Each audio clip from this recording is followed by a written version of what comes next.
My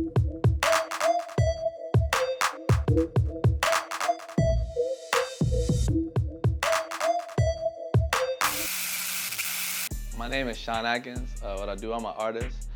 Write on the side for, people's favorite artists, day-to-day shit. I'm from Minneapolis, Minnesota, and I'm gonna just say Minnesota because I love Minnesota to death, and I think people don't understand how much Minnesota means to me on the simple fact that I come from a state that no one cares about, but it's a beautiful state. I'm from the north side of Minneapolis, but there's places like White Bear Lake and Edina, and there's suburbs out of Minnesota where you see African-American people with money. You see that you actually can do better. It wasn't like I was, one of them states where like, it's 7 hoods right next to each other. Mine's like, you was in the hood, but if you drove 15 minutes straight, you wasn't in the hood no more. And you can see what life could be. And I think once I found that out, that was the difference between me staying in the streets and me getting out.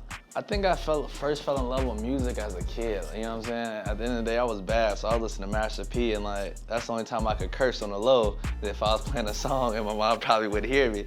So that's when I first fell in love with music, and then my brother actually, he started creating music, and I started seeing the respect that he was getting from people, and I was just like, that's dope, because I used to hoop. So I never really cared about doing music, but then once I stopped hooping, I always was the man, but I always had a reason. I'm one of those people that was like, I want to be popular for something. I didn't want to just be popular. I wanted people like, oh, he hoop or he. So when I started hooping, I was like, man, I got to figure something out.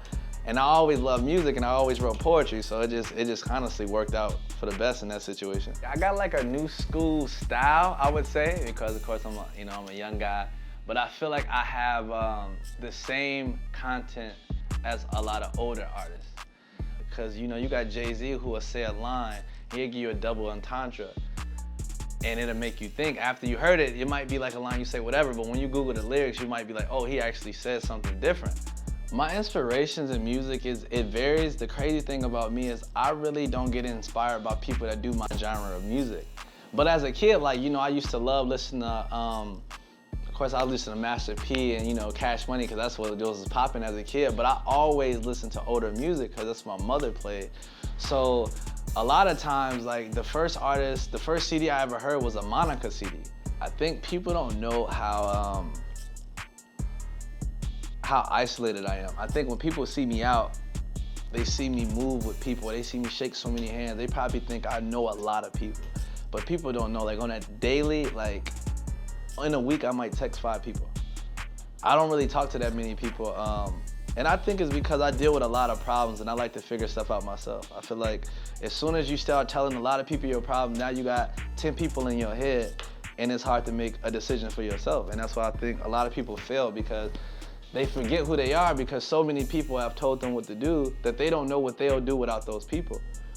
So I kind of don't like to tell nobody my problems or nobody what I'm going through just so I can figure out as a person, what would I want to really do?